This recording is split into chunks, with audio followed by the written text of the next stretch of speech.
I'm joined today with my friend John at Heaton, who you'll probably know for his YouTube videos. He's got loads of uploads of all different topics, lots of them Beatles related, but on other music as well. I know he's a big Bob Dylan fan, and he seems to be very interested in popular culture. Now, I contacted John and he said we could have a discussion about McCartney's studio years and what they represented. And one of the reasons for that is I'm writing this book at the moment about Paul McCartney's world tour from 1989 to 90. And everything in the tour really relates to what happened in the 80s. It all seems to come at the end of the 80s. So we're going to talk about some things to do with the tour and the 80s and all the background to how the world tour came together. So I'd like to start off, John, by asking you, have you heard the recordings of the 1979 Wings tour, the last tour that they did? And the ones, for example, which you can hear from the Glasgow recordings, and how you think they compare to the classic Wings lineup of 1976 with Jimmy McCulloch? Yeah, well, for years I had a really shitty cassette copy of the Kampuchea concert, and it was just so bad in quality. I mean, I admire you for going through all those 71, 72 tapes and listening to every show, because I don't think I would have been able to get through them. Yeah. I mean, everything, the gold standard for me is Wings Over America, so everything compares to that normally unfavorably. And the same would go for the 79 tour. Now, not to say I wouldn't have loved to have been there. I think it's quite an interesting set list. Although we've at the time Let It Be, it was the first time he'd performed it. Now he does it to death, so we're all sick of it. But I thought, choosing Every Night was interesting, and obviously the stuff from Back to the Egg. So it was a refreshing change. I mean, I think, as I said, the 76 tour is so far ahead for me of both 79 and 73. And the concert where Coming Up was recorded, that was at Glasgow, wasn't it? The live version of Coming Up. Did you have a chance to hear the whole bootleg recording of that? Because it's an amazing bootleg and it's off a soundboard quality. Have you had a listen to that? No, I don't think I have. Sorry, Adrian. Oh, well, that's worth listening to. It's out there on YouTube. But when I spoke to Lawrence Juba about it, he said that what's amazing is that it wasn't edited at all, as far as he knows. It was recorded by Jeff Emmerich, and compared to Rock Show and Wings Over America album, which they did obviously spend a lot of time editing and getting the best takes and everything like that, even to the extent that they wore the same costumes, I think, over 3 different shows, so they could get those edits as seamless as possible. But for the one that was recorded in Glasgow, there were no edits at all. So what you're hearing is a completely live take. And so I think on a technical front, it's possibly even more polished than the Wings Over America tour, although I can understand people think there's more energy in those performances because of the magnetic personality of Jimmy McCulloch. And the other points I'm going to talk about in the book as well, because I always have I'm going to think of doing a graph about issues like perfectionism might be on one scale. So we're talking about a very low level of perfectionism in the university tours and how polished the performances are. And another aspect I'm looking at on another axis of the graph might be things like theatricality. And what you notice by the 1979 tour, the theatricality had gone and it was more of a stripped down approach.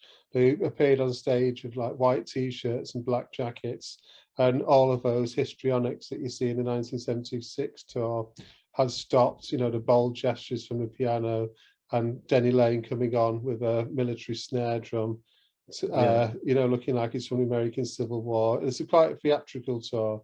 76 tour, but the 79 one was going back to basics again. There weren't any backdrops or anything either. So that's another way of looking at it, because you've always got those two extremes, haven't you, from either stripped down or very theatrical, and that's just an interesting thing. Yeah, so, good point. Yeah.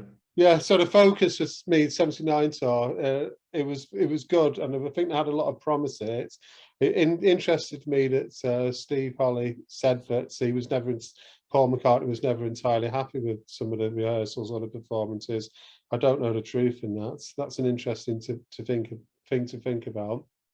Didn't Steve come off stage one night saying that was a great gig, and Paul said no, it sucked? I can't remember which show that was. Yeah, it after. was something like that. And but having listened to the raw tapes, and I was sent them by a friend, and you can obviously only tell in a certain amount of detail because it's quite lo-fi. I thought they were really good. There's no obvious mistakes. If you listen to the 1972 tour of Europe, there are lots of mistakes in those concerts, badly tuned guitars, and even the tour of Britain. But the 1979 tour, the only thing you could fault it for critically was some people said that the performances were a bit more robotic. Perhaps it just didn't have a stage presence that the classic lineup had. But it was, I think you can't say there was anything really mistaken. There weren't really obvious mistakes in it listening back. So I'm not really sure what he's talking about there. I tend to think McCartney just grown tired of the whole thing about touring. So I wanted to ask you next. I mean, obviously the problem of him even technically being able to tour after the Japanese drug bust, but even if he had been able to tour, do you think he would have maybe stopped because he was getting bored of the whole idea of it? He seemed to have lost some of that enthusiasm by 1980 of the whole Wings idea. I think it was the double blow of Japan and Lennon's death. Those two things killed off any touring. I think if it hadn't been for John dying, I think he probably would have gone on the road a lot earlier than 89. Maybe he would have taken a break. But I think it's pretty certain they would have done another album with Wings. He wouldn't have just felt the need to go back to George Martin. I don't think. I think that was all a product of after John dying, just stepping back and reassessing where he was at in his life and reconnecting with the other two remaining Beatles and with George Martin. And I think that probably led to the Tug of War sessions, which, as you know, started off as a Wings project. So can I ask you just one more thing about the debate on coming up, the live version being the single in the US and the studio version being the single in the UK. Now, I happen to think I'm a much bigger fan of the single, of the studio. And I think John Lennon did say in an interview, the one that he recorded in his barn, he would have put that out, and he didn't really understand the record company flipping it over. So I think coming up live just doesn't really come across, even when he's done it recently. There's something missing. I think it's missing the charm of that original recording. Do you agree? Or I just don't like the processed vocal in the original recording. I think the thing that attracts me to McCartney is the purity of his voice, and that's why I don't like some of his later recordings as well. I think instinctively I've always gravitated towards his voice, and as you know, his voice is quite processed on that track, isn't it? And that's just one thing that detracts to it for me. It's got that funny sort of computerized quality, hasn't it?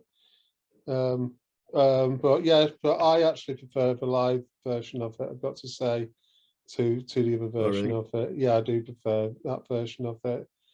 One thing I was interested in saying about with the recording sessions with George Martin, I was just looking this up because did you know that he actually started working with George Martin quite early on the Rupert song, We All Stand Together, and I was just wondering if he actually started working on that before he even before the death of John Lennon. I wasn't 100% sure on that. You know, like you were saying, that it was maybe John Lennon which encouraged him to go back into the studio again. I was just quickly trying to look up when it was definitely 1980. It was 1980, I believe. Yeah, he was in Air Studios the day after Lennon died. So that's the studio that George Martin owns, or I think he's often recording there. So rather than go to Abbey Road or somewhere else, he was definitely at Ayr in that month of December. Right, I've just looked it up. They started recording We All Stand Together in October to November 1980. So it took a long time before that song came out. So he'd already started to relight this flame with George Martin as far back as 1980. October 1980, just before the death of John Lennon. Which is, I think is interesting. Yeah.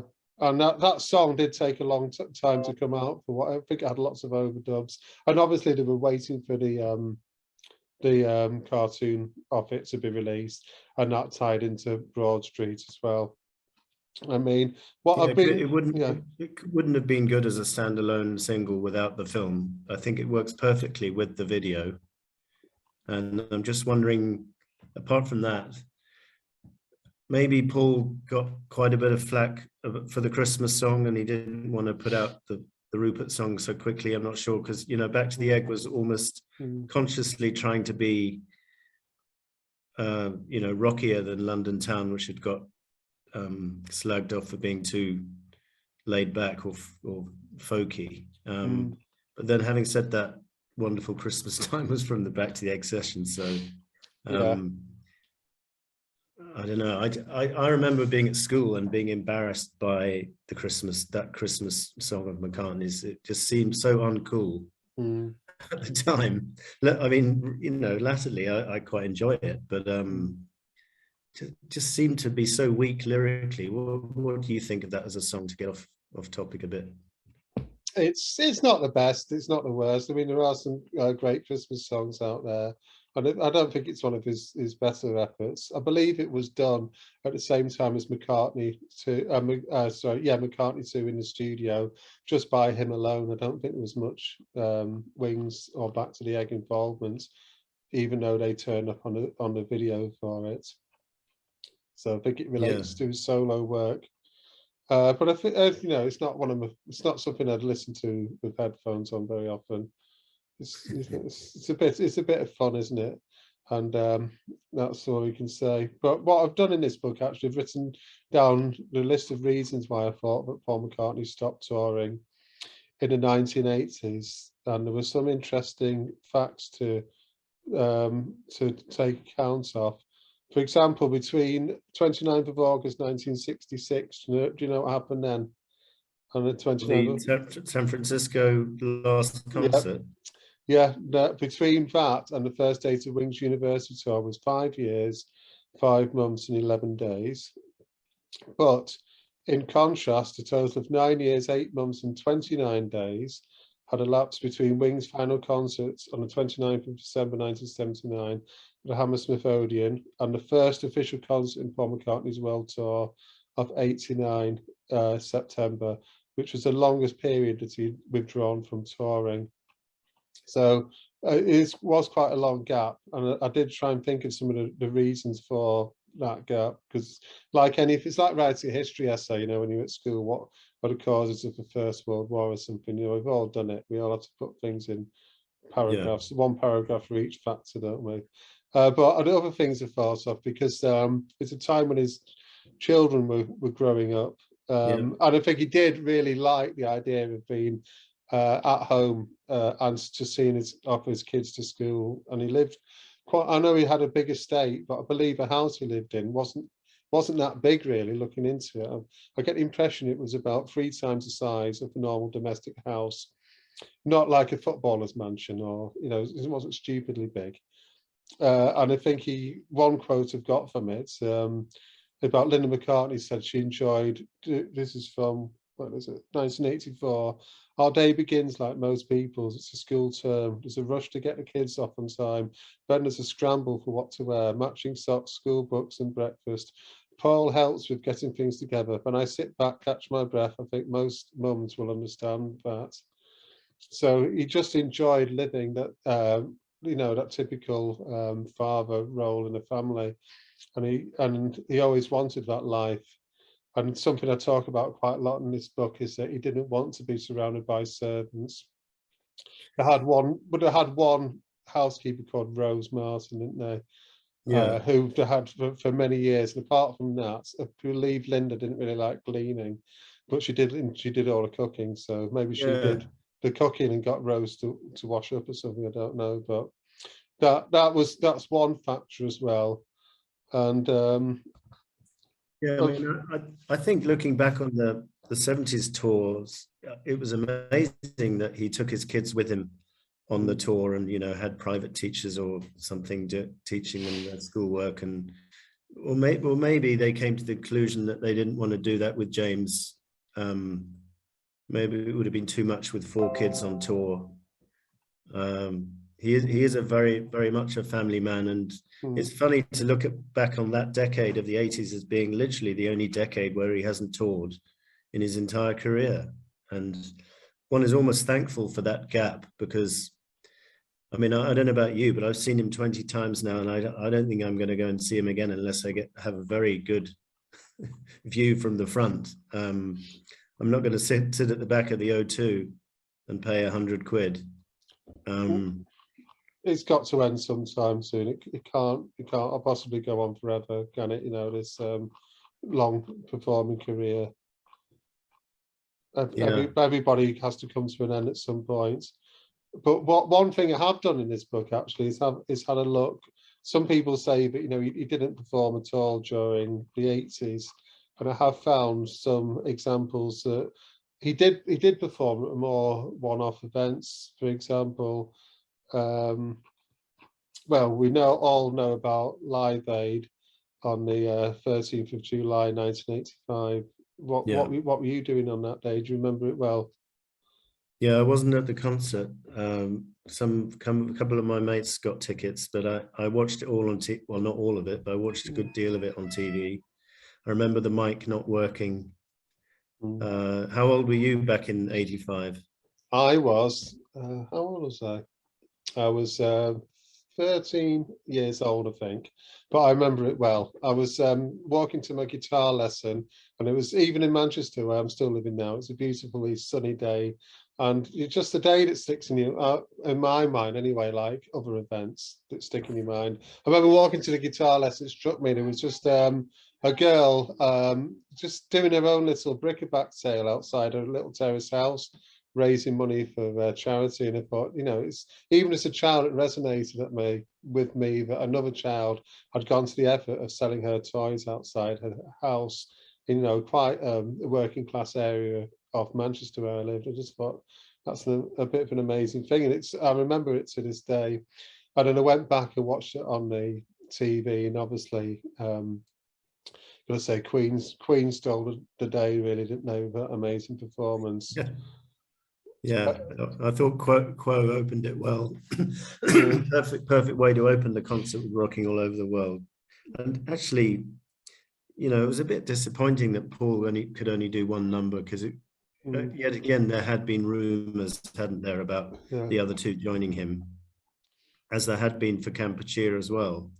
Yeah, I think they still had business problems and friction throughout the 80s, didn't they, really? Yeah. I mean, one thing, it's very interesting for me, in the course of researching his book, is that when he performed with the piano at Let It Be on Live Aid, it was the first time he had ever performed in a concert with just him singing with the piano. And I never thought about that before, like he had done on the Ed Sullivan Show with an acoustic guitar. He performed, stood on his own doing Yesterday. He'd never done that before with just him and a piano. That was a very first time. Now, if you're going to do something for the first time, you wouldn't do it in front of 1 billion people, would you?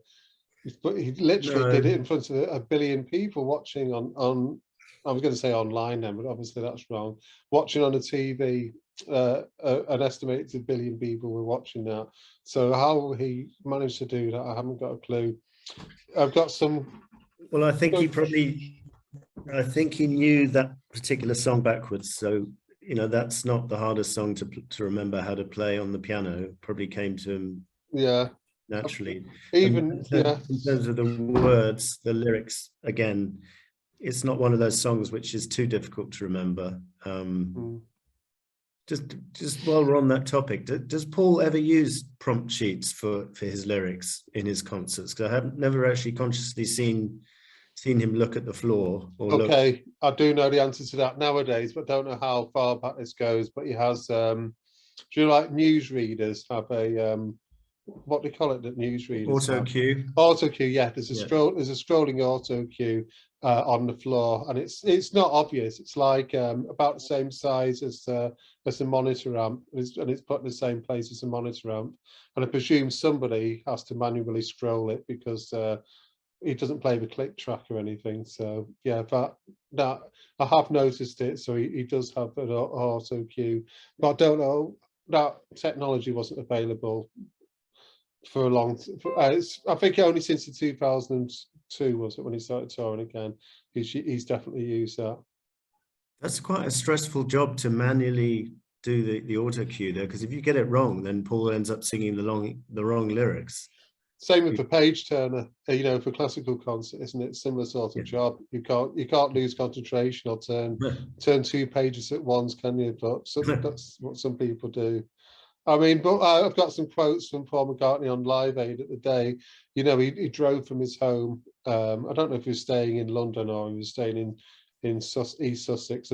I tend to think most of the 80s was in East Sussex.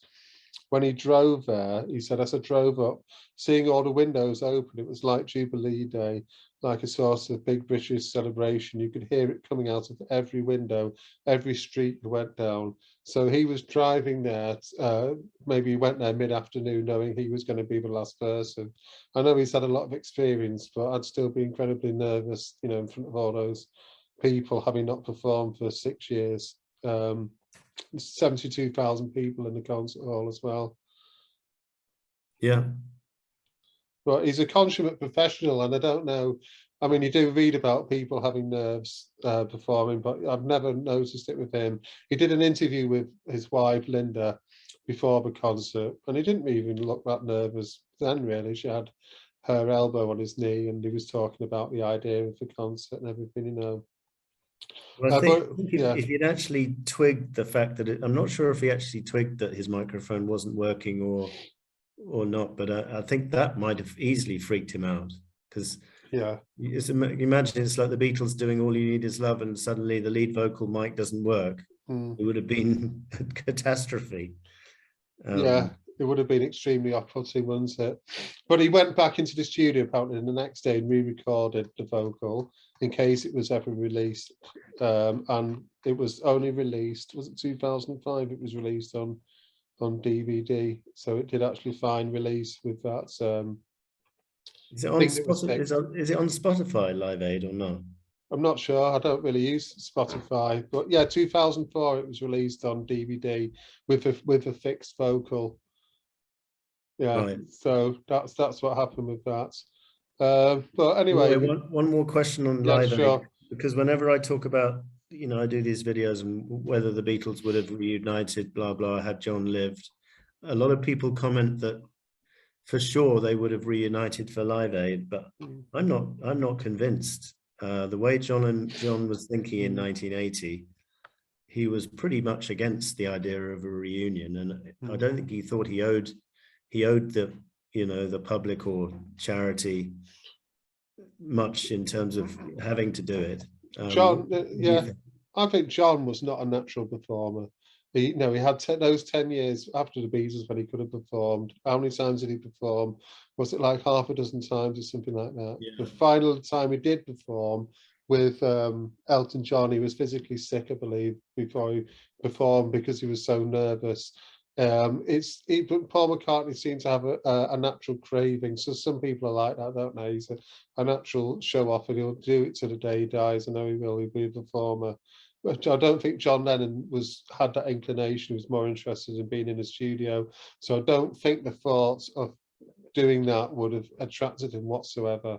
And for that reason, I don't think he'd really moved away from live performance, and he would have shown more inclination to do it throughout the 70s if he really wanted to have done more live performance work. And the other few aspects is that, you know, is that George Harrison was never on great terms with Paul McCartney, no matter what you say. And even if you look at the anthology clips, you can still see there's an element of tension between them.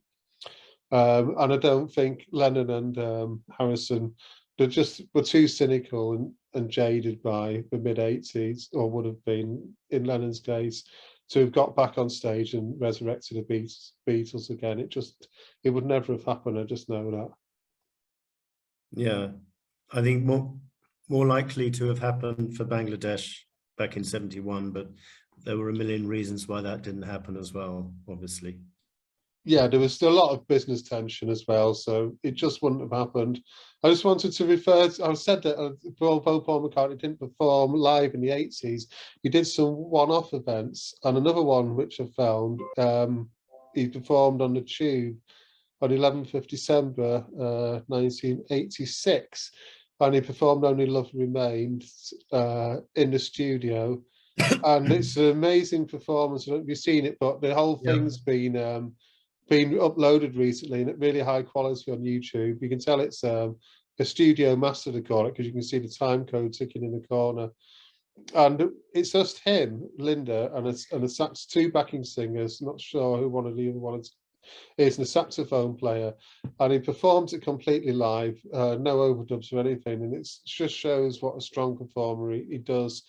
You know, some people might have been tempted to mime in the studio, but that's a completely live performance. We've just stripped down to nothing really, and he performs it superbly, really. I think maybe it was in one of your books that Tony Visconti was there for that performance and said it was just sensational. That might have been, I think I quoted that. It's the actual, he recorded it live in his Hog Hill Mill studio, with orchestral musicians, in the same way that My Love was recorded live over 20 takes, and they just chose the best take of 20. They did exactly the same thing, so it wasn't an overdub session. McCartney invited these musicians to record Only Love Remains at his studio in East Sussex, and they just played it live maybe 10 times and just chose the best take. He's that much of a consummate professional. He could just do it, whereas if it was me or somebody, I might even do the left hand of the piano, then the right hand of the piano, then multi-track the vocal. You know, I'd do it that way, build it up. But he's so brilliant, he can just perform something live and choose the best take. So that was how we only wish there was a video of that. He just never knows. I'd love to see a video of that being recorded in his studio. And he did the same sort of thing on the Tube, but there was no orchestral backing at all. And I always think the test of a song is, does it sound good if it's stripped down to its bare bones? And I think it does a really good performance of that. Now, I think I've heard you say you're not that keen on that song, but I've always raised it quite highly. It's about time I gave Press to Play another listen, because I always quite enjoy it, going back to it. I enjoy about 60% of it, 70%. And it's funny when you said he played on the Tube, but you were talking about the television show, the Tube, but then I was thinking of the video for Press with that hilarious. Oh God, yeah, sorry, the Tube, yeah. On the London Tube. the Tube is the program which was presented by Paulie Yates and Jules Holland. It was on Channel 4 in the 80s. I've got a feeling that maybe one of your friends, maybe Andrew Brooks or someone, might have been at the performance of that, or the could well have been. I know he went to quite a few recordings, didn't he, of TV programs and things like that. Yeah, but I mean, it would have been. It is an amazing performance to see on YouTube, because it's in exceptional quality now. You can watch that, so I'm recommending people have a look at that. So just to get back to with the early 80s again. So he recorded Tug of War in Montserrat. And then that one came out, and then the album Pipes of Peace came out as well. And Pipes of Peace was his first ever solo #1. Do you like the song? Do you like the song Pipes of Peace? I do, and I love the video as well. Yeah, I mean, it's funny because I really dislike. Well, I don't know about dislike, but I have quite a problem with Say Say Say, just because I don't think he needed to collaborate with anyone.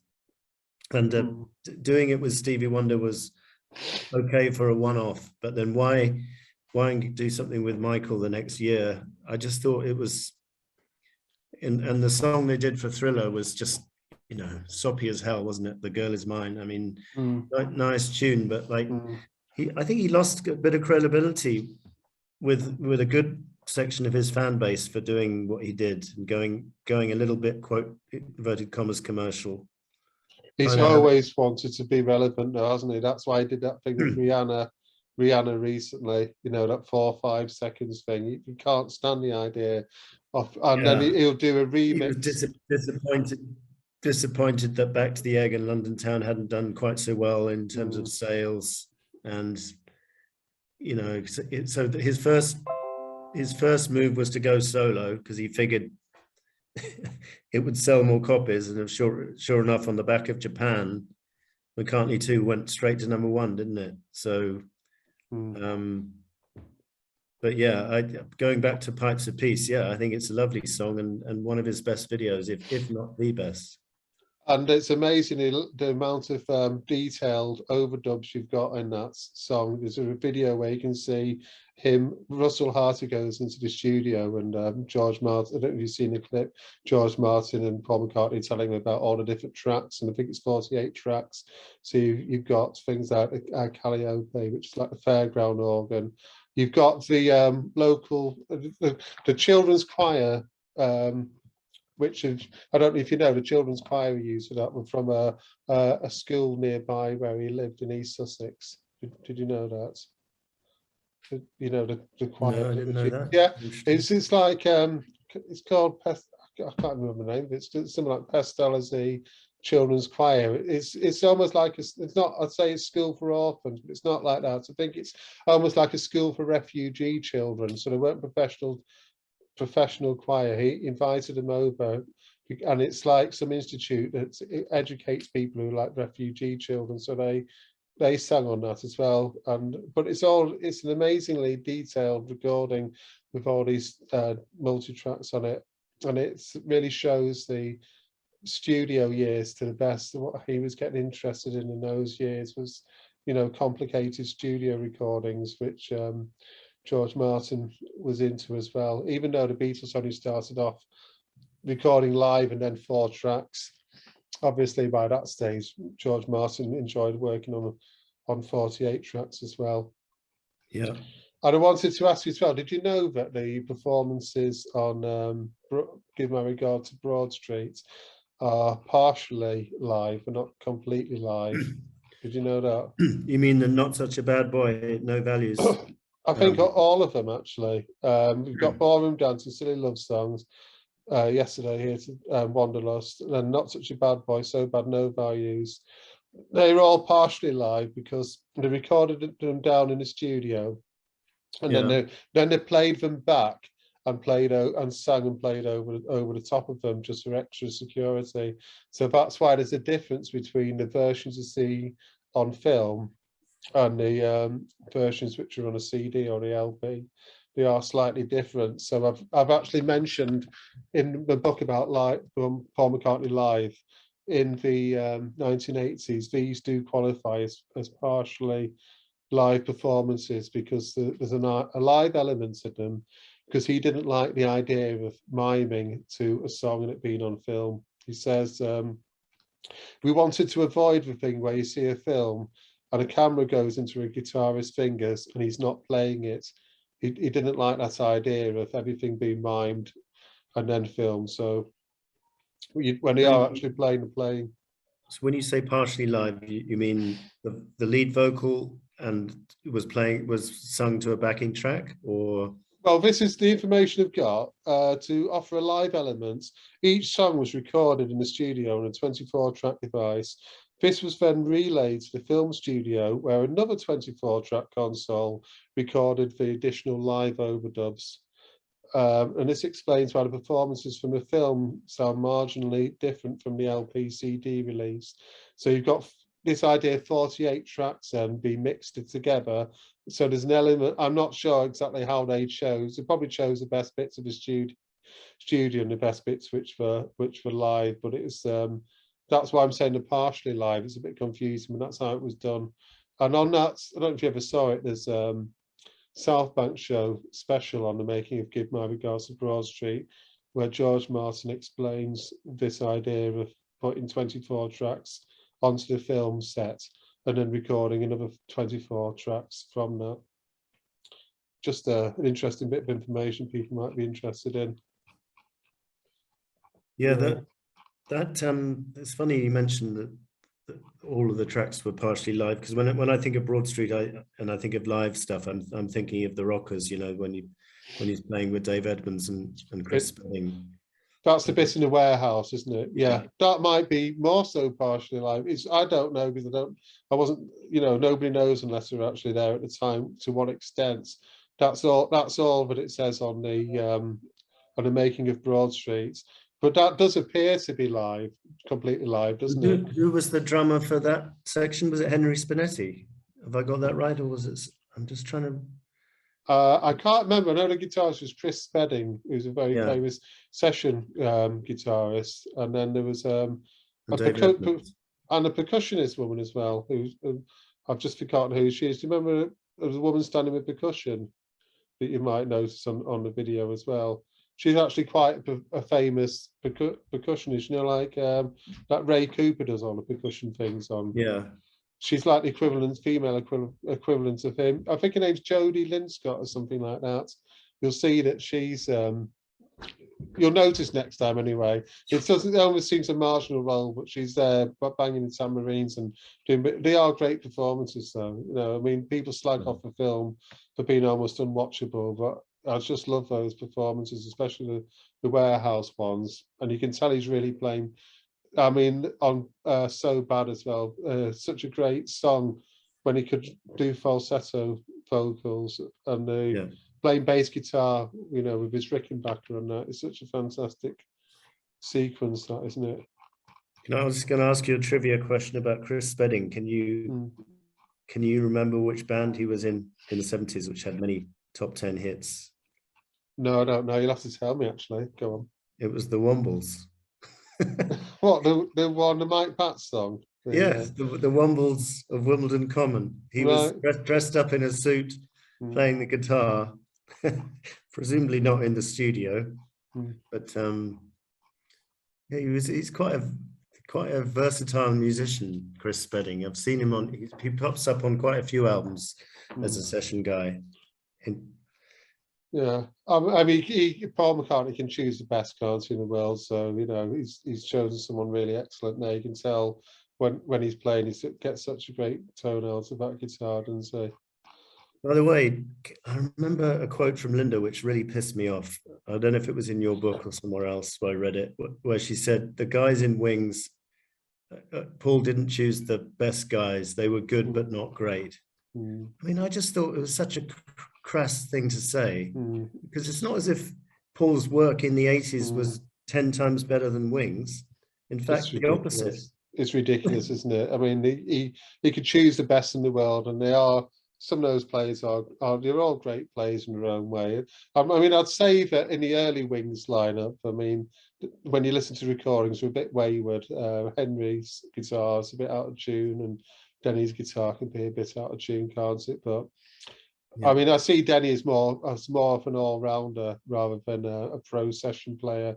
But from the mid-Wings period onwards, they were all brilliant players. So it's just a ridiculous thing to say, isn't it, really, that they weren't worthy of playing with McCartney. Yeah. And I wanted just to move on to asking you now about Press to Play. You missed out the Paul performing yesterday outside Leicester Square Tuesday. Oh yes, that's right as well. That was live. That was live, yeah, and it was apparently filmed with a hidden camera as well. And so it was done, and they gave the money to some charity, something like that. But it was quite fun to watch that, isn't it? That's a part of London I know extremely well. Walked up and down Charing Cross Road so many times on the way to my favourite record shop, Helter Skelter, which used to be on Denmark Street. So I can picture that scene of just walking past and seeing this busker and not recognizing him at all, because I mean he was pretty well disguised, wasn't he? He was well disguised, yeah. But it was an interesting end to the film, but as I say, it wasn't a great film, but I think we can all agree there's some amazing musical sections in it. Yeah, it's the script which lets it down, isn't it? It's trying to be this exciting script about a missing tape, and I can't get that worked up about it. There's no sense of drama or anticipation. There's no understanding of the film genre at all, and Paul McCartney will admit that. And I think one of his main failings in his career is he works best when somebody tells him when somebody challenges him. When he's surrounded by yes men, his work always suffers, doesn't it? I think he regrets afterwards that nobody dared to say there was something wrong with his script. But even though he had, apparently David Putnam was involved in that film a bit. He directed Chariots of Fire, didn't he? So why he didn't say something, I really don't know. Yeah. Do you remember spotting one of the actors from EastEnders in Broad Street? Was it Nasty Nick? No, it was Dr. Legg, played by Leonard Fenton. What's interesting, was he also in A Hard Day's Night or not? No, I don't think so. He's right. popped up as a German in Colditz, which was a early 70s BBC drama. I'm thinking maybe Wendy Richards was in EastEnders and also A Hard Day's Night. You know, remember Wendy Richards, who was in Carry On films as well. Didn't she turn up as the barmaid of the Queen Vic? Yes, that's right. I've got a feeling. That was Barbara Windsor. Well, Wendy Richards was definitely in EastEnders for many years. I've got. Wendy Richards was Pauline, of course. Yes, and was she also in A Hard Day's Night? I've got a feeling she was. Oh, I'm just trying to think if she goes that far back. She was in Are You Being Served? She died about 5 years ago, and I've got a feeling she'd be about 80 now. So I think she was in A Hard Day's Night. I'm just going to Google it now. Wendy Richards, A Hard Day's Night. Let me just check. I'm sure I've heard this one somewhere. Let me just have a look. One of the schoolgirls with Patty, maybe. Hard Day's Night featuring Paul. I know the actors. By the way, it's Wendy Richard, not Richards. From Are You Being Served? But yeah, which included previously on. Wait a minute. She was in A Hard Day's Night. I'm not sure if it's a deleted scene, which includes a previously unseen appearance by Wendy, known for Are You Being Served? Oh, sorry. She worked on Help for a couple of days, says an insider. She played a character in a scene involving Frankie Howard. In the end, Richard Lester decided that the scene just ran on too long, and unfortunately her appearance ended up on a cutting room floor. So I knew there was some link there. Because I remember buying the Help DVD, and it's advertised the fact that there was a missing scene with Wendy Richard, and I don't think it was actually on the DVD when I got to play it. That's my memory. I'll have to go back and check it. There you go. I've half remembered the fact there, haven't I? So it was something to do with Wendy Richard, yeah. And then moving on to the next main thing I wanted to ask you about is Press to Play. I know you've done a review video of that, but do you think that it just had this new studio built, which is obviously Hog Hill Mill in Icklesham, which is a few miles away, I think it's 8 miles away from his house. Do you think he just got carried away with the studio technology at the time? It's like having a new toy and you just want to try everything out. And do you think that's what happened? I think he chose the wrong producer. I think he's not the only one in the 80s who succumbed to the so-called 80s sound. And Bob Dylan did the same thing the previous year with Empire Burlesque, got Arthur Baker to come and remix the track and basically ruined most of them in the process. Luckily, Press to Play has some good songs on it which survive any amount of bad production, particularly the ballads. But yeah, it gets embarrassing on tracks like Pretty Little Head and the single. And I think I was reading, it was John Hamill was saying that the original recording of Press is brilliant. Have you heard all the original recordings of that album. I'm not sure what's There's on so many YouTube and different what's not. versions. They actually they released press for so many weeks and then decided they didn't like the mix of it. And they released a whole album with a different mix. So I'm not just talking about a single version, but they actually changed the mix of press actually on the album after a few weeks because they were still fiddling around at a late stage. So I don't. There are different mixes of press, but whether they're still, I don't think they differ that much. I would say. But I'm not just talking about all those bloody 12-inch singles with the different. No, I'm not. I'm actually saying that the actual album, the first few issues of it's like it's got a matrix etched into it. If you look at the matrix, the first few issues of it, I've got one recording of press, and then if you see a different matrix number, has got another one. I think the later one is mixed by Hugh Padgham, and the original one was mixed by Bert Bevins and Steve Forward, I believe. So it's actually they actually replaced it on the album. The mix of it just shows they weren't happy, so they let the album go out and be pressed in so many copies pressed. But then they decided they weren't happy with that, and they actually changed it to a different version. So it wasn't. No, I'm not. I'm talking something independent from all the different remixes and 12 inches. So that was a bit weird, wasn't it? Yeah, but I think what's bad about that track is it's too busy. It's got too many, all these echoey vocals, and it'd be good to hear a stripped down version of that album is what I'm trying to say, I think. Yeah. Where you can hear Paul's bass clearer and less synthesizer.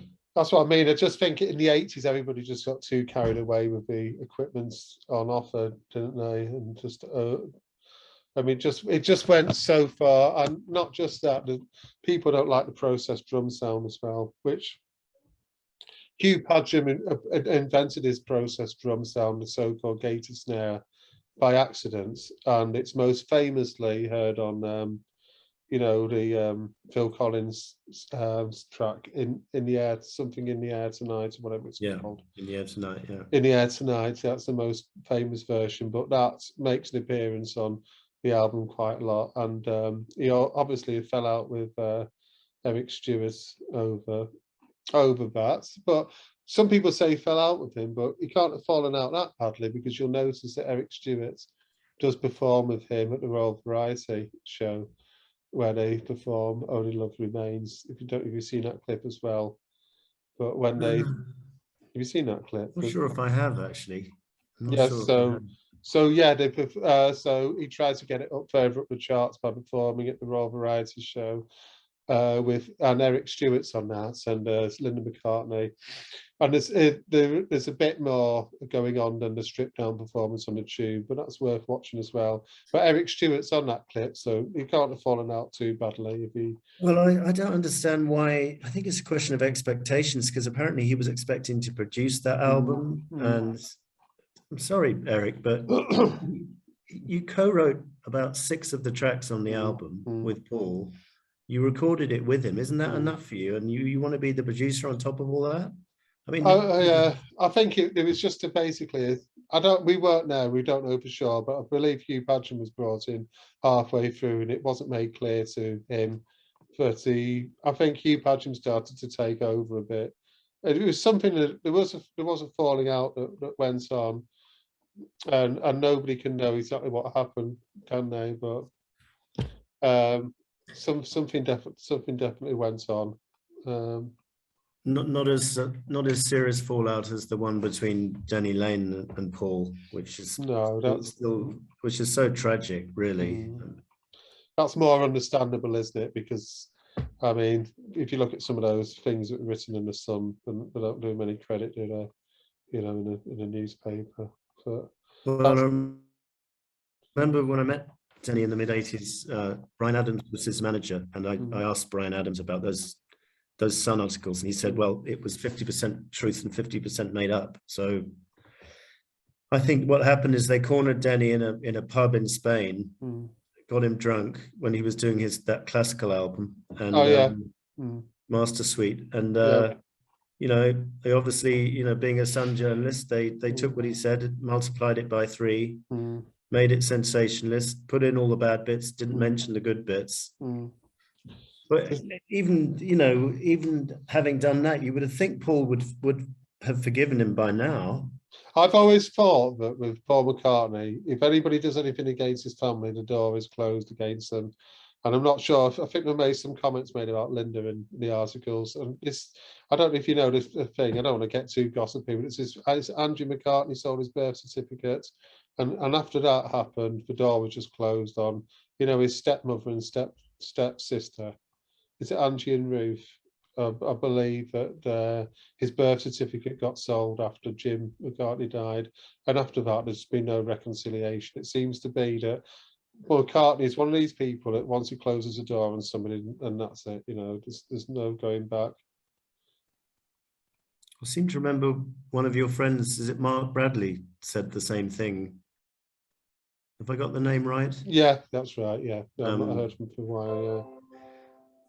But yeah, I mean, John Lennon would have slagged off Linda for sure, and Paul forgave him, or maybe he didn't, and maybe he's pretending he did. Now John's dead, but I just think that if it was going to be some reconciliation, we would have heard about it by now, wouldn't we? But it's never happened. And obviously, it had Wingspan, and Wingspan was just Paul McCartney talking, and that would have been a perfect opportunity to have a DVD with extras with the other band members, but it never happened. So it's pretty obvious. And when they did when they did the rock show, when that came out in cinemas very briefly a few years ago, I think Paul went to a premiere in Leicester Square, but I don't think any of the other members of Wings were there, were they?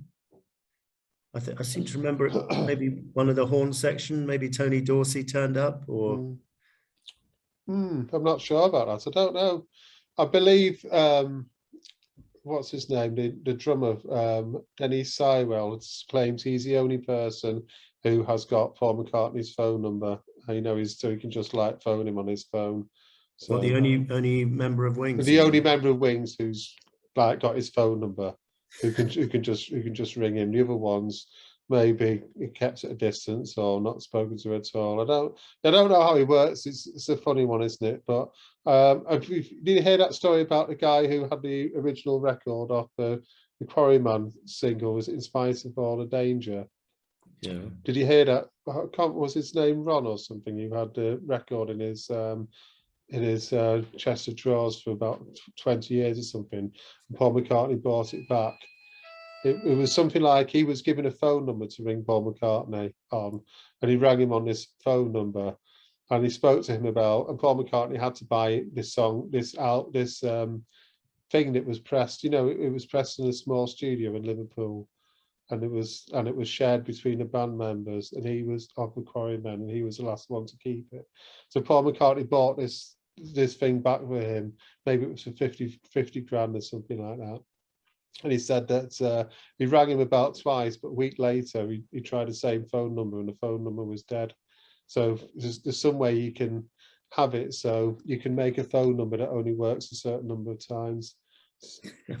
It's just, obviously, if you're a famous person, you must have these things, mustn't you? I remember actually Jeff Baker said in his house, the Beatles, Paul McCartney's publicist, he'd have his landline, and next to his, put Jeff Baker's own landline, he would have like a hot line or whatever, which was a phone line just dedicated to Paul McCartney. So when Paul McCartney rang him, Jeff Baker was expected to say, hang on, I can't keep talking to you. He was talking to his mum or something on the phone. The other phone's flashing red. I've got to pick up the phone because Paul's ringing. That's what he said anyway at the Beatles convention. So he had a phone line just dedicated to answering when Paul McCartney rang up. So that's how Paul McCartney's phones worked, from what I've gathered anyway. Okay. Just a bit of interesting information. I just want to move on to Press to Play. So after the failure of that, I got a group of session musicians. No, actually invited people to a warehouse on a Friday night for some jamming sessions to go over some rock and roll standards.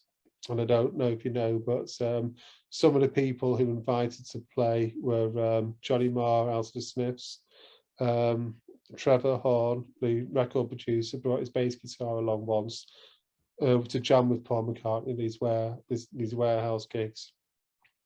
And then a few weeks later, whenever it was, they went to his studio to record a Russian album. Do you know about the background to that?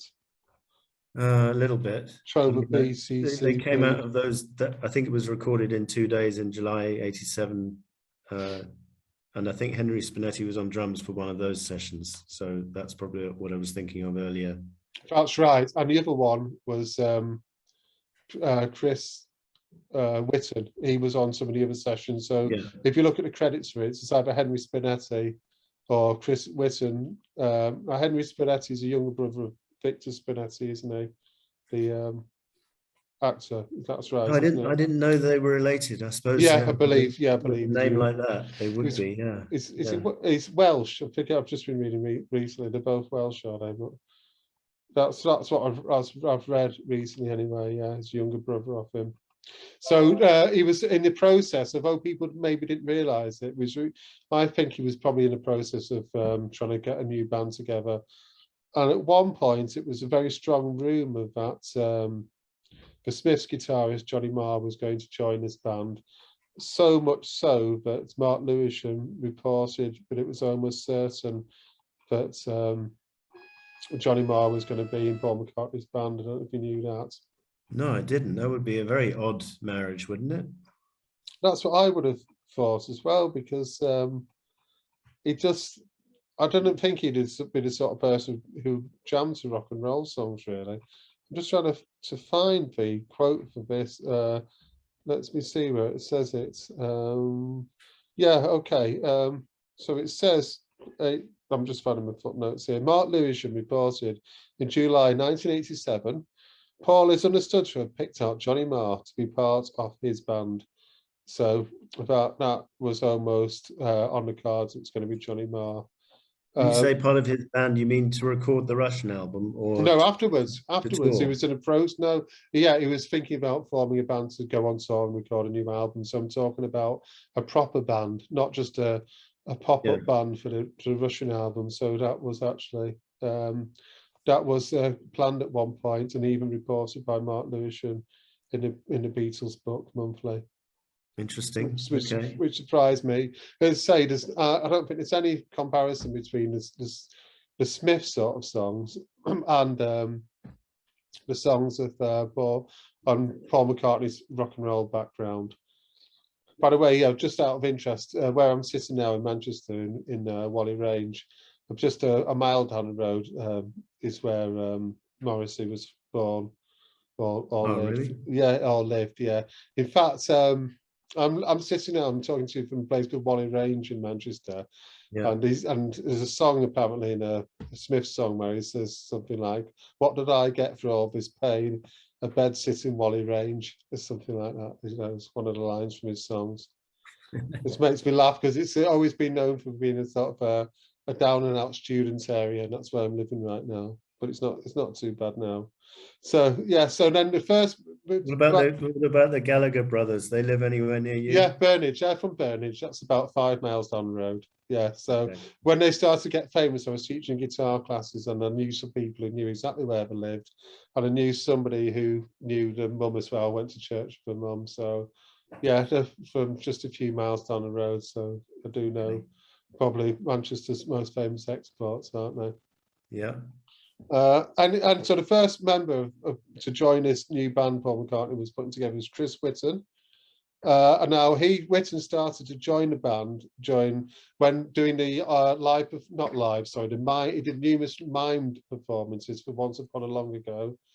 But the actual drummer on the track of Once Upon a Long Ago was Henry Spinetti, but Chris Whitton did the mimed performances. Do you remember watching those at the time?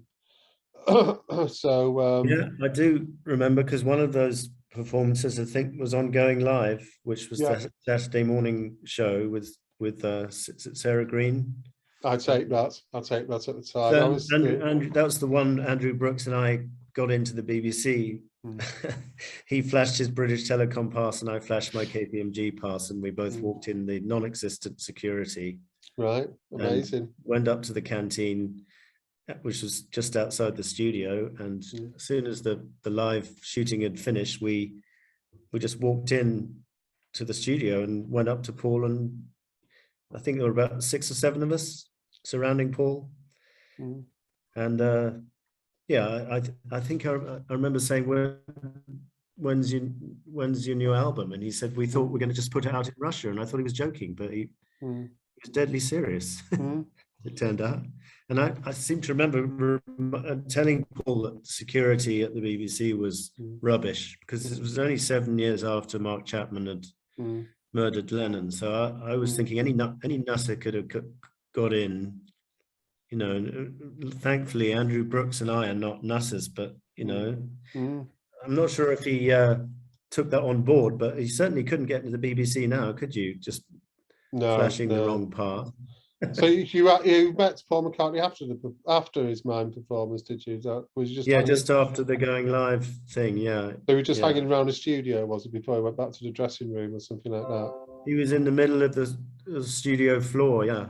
And people were just busy clearing up, and we just went over to him and chat, and he was just chatting away. And I remember getting really nervous and not knowing what to say as you completely tongue-tied. And then as he went to leave, I said, "Heart of the Country, great track." And he looked back and, "Oh, you like that one? Great."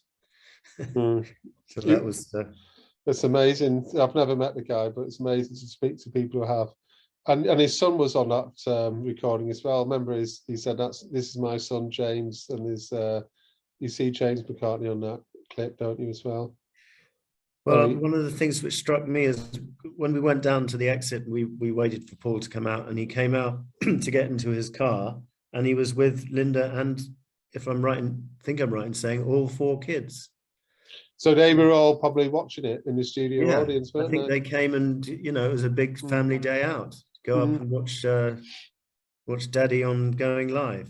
It doesn't surprise me. He was such a family-oriented person, wasn't he? Really? Yeah. Yeah. And I'm not sure about the song, mind you. It's not my favourite. Is it not? What I love lyrically, about lyrically, yeah, not. I don't listen to lyrics much. So that's probably why it has not bothered me too much. But when I put my headphones on, I just admired a level. I know some people don't like complicated productions, but it's such a intricacy in the production. And I mean, George Martin just was going overboard that stage in his career. I think you've got things like I can hear an auto harp and all these different layers. I just think it's a song people should listen to with headphones on, because it's such a complicated track. I do like the violin solo as well by Nigel Kennedy. It was an up and coming star just before he got famous for doing Vivaldi's 4 Seasons. And the video to go with that song is, I like the bit recorded on the cliff top. But then I don't like all that animated soppy cartoon with all the kids around the Christmas tree, and it's just a little bit. You could see he was trying to have a hit, and when he was on the Wogan show in November of '87, Wogan asked him, "What music are you listening to?" And I think he said U2, and one of us from the crowd, because we were in the crowd, Andrew Brooks and myself, as usual, one of us shouted out George Harrison, and he goes, "Oh yeah, George." But I think secretly Paul was a bit jealous that George had this huge hit with #2 in the UK, and he hadn't had a #1 song since No More Lonely Nights #1. I think no, it's #2. I believe it's #2. Yeah. So he hadn't had a #1 since Pipes of Peace, and he hadn't had a hit. No. For 3 years, because like Spies Like Us was a flop, the singles from Press were a flop, and here was George making this huge comeback, having not done anything for 5 years. It's a lot easier to make a comeback if you've taken 5 years off. Yeah, he did Got My Mind Set on You. That did get to #1, didn't it? It was a big hit, and I also, when we was, I don't like that. I don't care for that song at all. I hate it. I don't hate it, but it gets on my nerves. Yeah. How about When We Was Fab? Do you like that one? Well, that's better because that's more Beatley. Yeah, but even that's a bit annoying. Listening to that piano riff over and over. Yeah. It's okay. I mean, and then This Is Love that whole album to me is overrated. Cloud 9. Everyone goes on about how brilliant it is, but actually, when you break it down track by track, it's only 50% good in my opinion. Yeah, I agree. Actually, I do think it's a bit overrated. I even thought it's a bit overrated at the time. And I wanted to ask you. I know we've been speaking for an hour now, so I won't go on too much longer. But I wanted to ask you about. I've got a sub chapter in the book about McCartney's evolving political and ethical consciousness, and I won't mention any of my own political views. But Yeah, I mean, do you think that the 1980s marks a peak for his change in political views? Do you think he starts to become politically aware now? A lot of people think you get politically aware when you're in your 20s, but in his 40s, he seems to be quite strong. And it seems to be he supports a lot of local issues. For example, they were going to close down Rye Memorial Hospital, and he said at the time it's scandalous that the government could go so clearly against the wishes of the local people, obviously want a need for this hospital badly. So much for John Major and his claim that the NHS is in safe hands with the Tories. So he was getting quite radical at the time, don't you think? yeah, it's interesting politics and Paul, because by and large he's steered clear of it. I mean, the famous exception of Give Ireland Back to the Irish back in '72. Yeah. And then after that, I think he was more interested in. I remember one of the things about the '89 tour and the '93 tour. I think a program was on each seat, so it was free of charge. You didn't even have to pay for the program. And I remember it being full of environmental messages, particularly the '93 tour, because that had Looking for Changes. I think Looking for Changes was performed in concert, wasn't it, from Off the Ground, which is probably one of his most political songs, and Big Boys Bickering.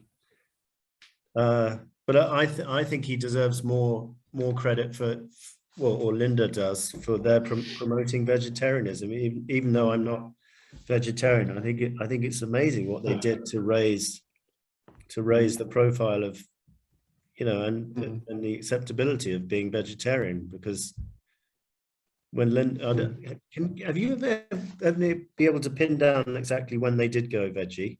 No, it sounds a bit cliche. He just says, when we saw lambs gambling in the field, and we looked at our leg of lamb, he always says the same thing, doesn't he? It was sometime in the 1970s.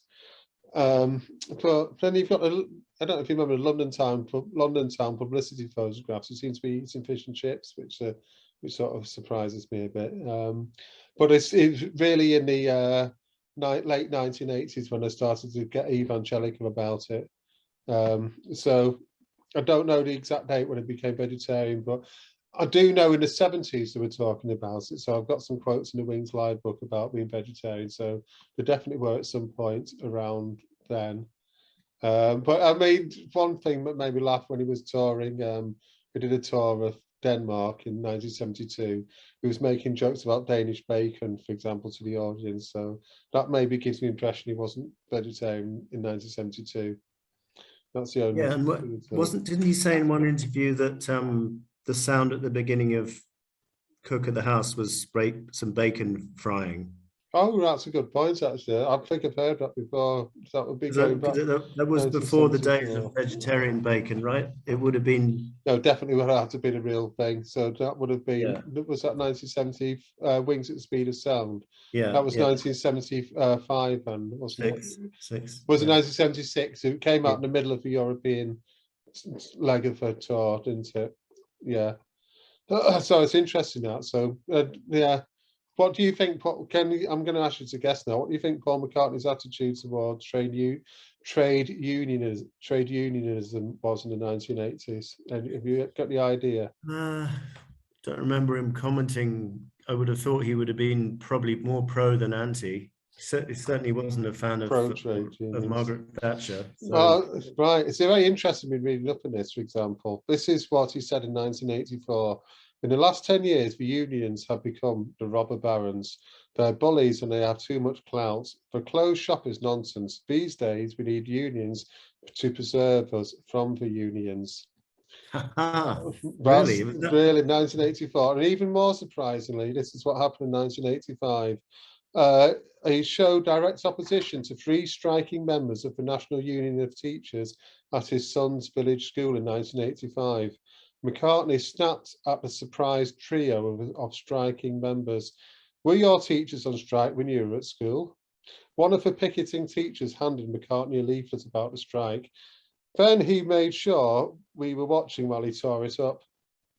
McCartney's spokesperson defended his actions on the basis of he felt their timing was unfair as pupils were sitting exams.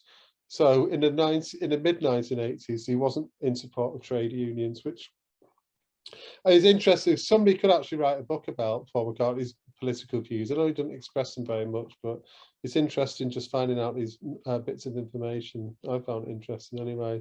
Yeah. But did you watch the chat about Linda's new book with Mary and Stella? I did watch that. I thought it was very good as well, very informative. And, did I get it right? Have they gone vegan, all 3 of them now? Or no, I don't think that was made clear actually. No, I don't think they have gone vegan. Because Paul made the comment about he's changed a lot of the recipes because to get rid of all the naughty stuff like cream and butter. Right. Okay. The naughty stuff, I think what I got from that was he meant rich and high in cholesterol, because I think Linda just used to just throw things together a bit. And when, yeah, I think she wasn't too bothered about the health aspect, but I think people are more conscious about things like cholesterol now. So I don't believe it's a vegan cookbook, but I just believe it's just a bit more health conscious. But I think I would have heard if he'd actually gone vegan. And about his other campaign. Did you have? I don't think it's up anymore, but on YouTube there used to be a hilarious video of him making mashed potato. I've seen that one, yeah. Yeah, and he's talking about how much butter to add depending on how naughty you feel. That's what he probably meant by being naughty. Then, yeah. I can't believe that that video existed. I wish I still had a copy of it because it was. I don't know if we were smoking something or whatever, but it's such a bizarre video to watch. Yeah. Pretty soon after Linda died, I think. Before he got together with Heather, for sure. Yeah. Oh, right. I'll have to see if I can find that one again. Sounds amusing to watch. And what do you think the Paul McCartney? The other thing I found out about what the Paul McCartney house experience would have been like. I mean, what do you think his house would have been like in East Sussex? Have you ever thought about that? How that would have informed his worldview or his life or anything? I just remember reading it's really small, and the kids had to share bedrooms and stuff, which is amazing for a millionaire, really. I believe they had a smaller house, which is like a round-shaped thing, which is called Waterfall or something. And they originally lived in that in the late 70s and the early 80s. They moved to this bigger farmhouse. But what really fascinated me was the amount of animals they had in it. They didn't just have about 2 dogs. But I'll just read you this quote from Carla Lane. It says. So she said, in the lobby, wait a minute, where are we? Let me just find it here. Okay, a place of polished wood and jars of honey, dogs and the sound of horses snorting in the stables, of sleeping cats and a tortoise in a sandpit with a special heater. And the other thing is, if Linda found a mouse in her kitchen, she had these little traps where the mouse could get in and out that would close. But the mouse is not injured. She'd check them every day and take the captive mice in her car to the edge of the forest where she would release them. And then, and this is in the large lobby, large cupboards were filled with homemade jam, pickles, glacé fruits, organic chocolate cakes and ginger biscuits. When you left, she ran beside you, putting jars, tins and packets in your arms, filling your pockets with sweets. Then she stand with Paul, their arms around each other's shoulders, waving you off until you reach the end of the winding lane. So that's just an insight into what their life was like. And I do believe they had so many animals. And I just thought I maybe had a couple of dogs or something like that. But from what I can read, it seems like there was almost an animal in every room of the house. You know, if you go and visit some eccentric person who's an animal lover, and there's the sound of animals in every single room, I do think it was that sort of a house. Interesting. Is Carla Lane, is she the person who does the spoken vocal on that track Cow? I think so, yeah. Yeah. Yeah. Which, by the way, I think is a great track. I'll have to listen to that again. I only listened to Wild Prairie. I bought it just out of loyalty because I thought Linda was a nice person, and I was sad when she died. And I remember buying the album, but I didn't really rate it that much musically. No. I think Paul plays some nice lead guitar on that track on Cow, and Right. also on the light comes from within. I think he's Mm. playing a nice solo on that. I'll have to have a listen to it again. I've not listened to it for ages. You probably know there's some Wings outtakes on there as well. I forget the name of the some of the stuff they recorded with Jimmy McCulloch in 73, 70, around about the time of the McGear album. They were in Paris. Yeah. So one of the tracks is from those sessions. Yeah, it isn't it? It'll come to. I've just forgot the name of that track, but they did, yeah, record that. I mean, they made this friendship with Carla Lane, and that was about the time when they became evangelical about animals. And I mean, I think she was completely sincere in her attraction towards animals as well. It wasn't something she just did for the cameras. And when you do read about how they lived, it did seem that their house was just full of animals, and it really surprised me to read these different accounts of just how many animals they did own. It wasn't a particularly big house either, so that's how they lived, and it's that which informs the spirit of the 1989 to 90 tour. Yeah, and Linda didn't used to try and shove it in your face if you didn't agree with her, because when I last met her in 92 outside MPL, I got her to sign something, and she just asked me, "Are you vegetarian?" I said, I could have lied, actually, but I didn't. Yeah. I said, no, actually. And so she wrote, go veggie, love Linda. And so I think she got that totally right. If you try and force people to do something, or do the opposite. I'm vegetarian, but my children aren't. I let them choose at school, because if they want to eat meat, and they do choose to eat meat at school, because children will always do the opposite to what you ask them to do, and adults as well. If you try and ram some idea down somebody's throats, they'll just dig their heels in even more, won't they? So I think she had a right approach. And even on that recent video with the family talking about vegetarianism, they promoted this idea of meat-free Mondays, which is a tactical idea that even if you're a meat eater, let's not try and alienate you. We were always saying is just try not eating meat just for one day of the week and see how you like it. And that's probably a better way of persuading people than trying to alienate them and to force an idea on them. So I thought that was quite clever, the idea of still doing that.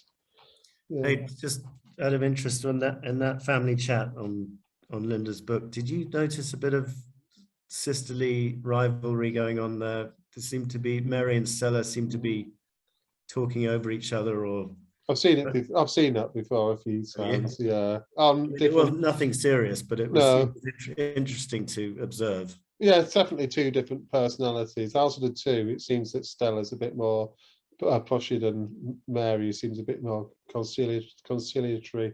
That's the impression I get, really. But I also think that the fashion industry, it's always been a bit of a cutthroat business, and both you might try and promote the ethical side of it. I've seen when you see some of the models that wear her clothes, the stick thin, aren't they? And there are issues involving the whole fashion industry, which are never going to go away. Like think anorexia is one, and there's always people to get that thin, maybe taking stimulant drugs. There's issues which are always going to beat around in the fashion industry, aren't they? When you're involved in it, even if you try and be ethical, you're always up against those sort of things, aren't you? It just seems to be, it's a bit of a cutthroat business, it seems, the fashion industry, doesn't it? And I think, I'm not sure really what Mary does. Is she just like a photographer? I think so, yeah. But she does a good job with that. I mean, she's anything like her mother. But it was just so refreshing to see Paul and his daughters talk about something different other than all this coloured vinyl fiasco we've had to go through. I can't. I just don't. I don't like. As the same, we agree with you there. It's just it depresses me really. I mean, the only justification I can think is that Paul McCartney might feel obliged if he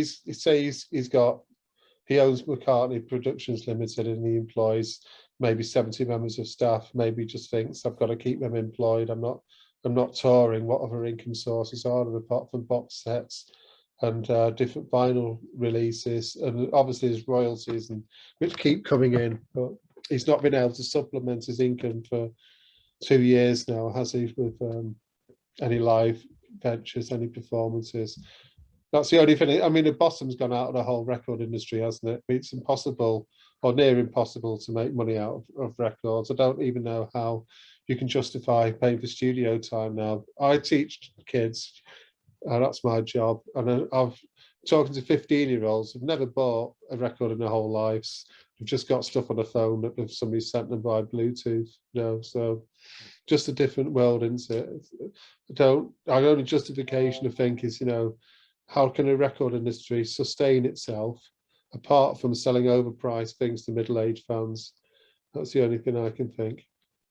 Well, it's an interesting comparison between what McCartney's doing, what the Harrison estate has been doing, and what the Lennon estate has been doing. And I would say out of those three, the Lennon estate is doing the best job in terms of not ripping off the fans, putting together decent packages, well researched, talking to the musicians who played on Plastic Ono Band, who played on Imagine, not pricing it exorbitantly.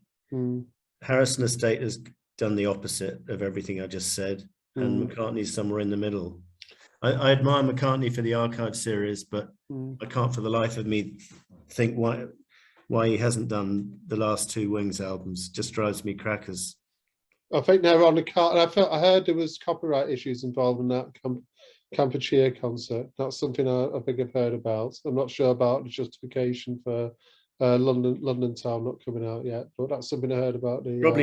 Probably doesn't want to play Denny Lane any royalties, right?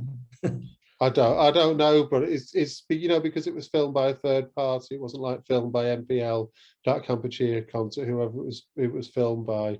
I heard it was something to do with that issue. And the reason that's not been delayed. But I believe that from everything I've read, Paul McCartney seems to record and film just about everything he can, and so I believe he must have archives, and I think I've heard the McCartney Productions are continually digitizing stuff. So I believe there's so much stuff there in the archives which could be released to keep the fans happy, rather than a what's it called, a yellow splatter vinyl version of McCartney 3, whatever it's called. Yeah. So actually, the most objectionable thing of all, I think, was that McCartney 3 Reimagined album coming out within 6 months of the album, with all these crappy cover versions of songs which weren't very good to begin with. I mean, you're going to get lambasted for saying that, aren't you? But yeah, I agree. Well, I mean, I wouldn't say the whole album stinks, but like Laboratory Lil is an embarrassing lyric. And I think I said it at the time. It's interesting. That's the best track on the album is the one recorded in 1992. Yeah, that last track. Yeah, it's good, isn't it? But yeah, it's just. I mean, I just think that the record industry is just on its knees, and they're just desperate for any way to stay afloat, really. And I can understand it's tactical, isn't it? They thought, we'll get McCartney fans to rebuy the album, but we're also going to get the fan, because every fan of those other artists will also have felt obliged to buy the album as well. So they thought we're appealing to maybe 10 different fan bases here.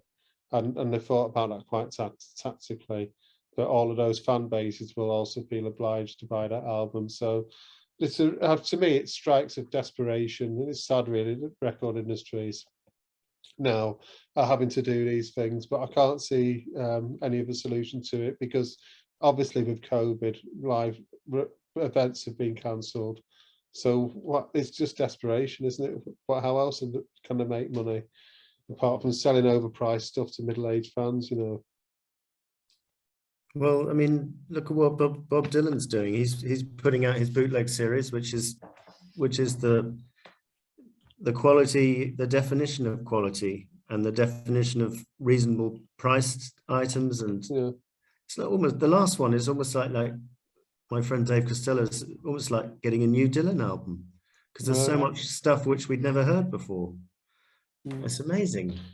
I think there is scope to dig in the archives rather than all these different coloured vinyl editions. Maybe it's just an easy option as well, just rather, because obviously to release something like a bootleg series or unreleased, you've got to research it, digitally process it in a studio. It's not just something you can just put out.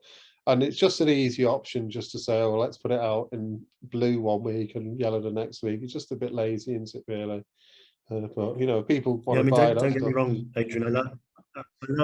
I love my coloured vinyl up to a point. You know, I'm very proud to have Goodbye Yellow Brick Road on yellow vinyl, the red and the blue on red and blue vinyl. And I don't know if you saw, I picked up a German White album on white vinyl the other day, and I was ecstatic to find that. So I love coloured vinyl, but like just the one copy, please. Like for the new ABBA album, I've ordered the yellow vinyl, but I'm not going to go buy multiple editions or anything. It's just, yeah, if people want to buy it, they're free to do with their own money what they want to do. But the same issue, it's of no interest to me whatsoever. I'd rather spend my money on, you know, more wisely, or give money. I'd rather give money to, in some ways, I'd actually feel better giving money to charity or my own kids or something, rather than just buy something I don't need. Because to me, it's just a very definition of something you don't need, isn't it? Really, coloured vinyl. Yeah.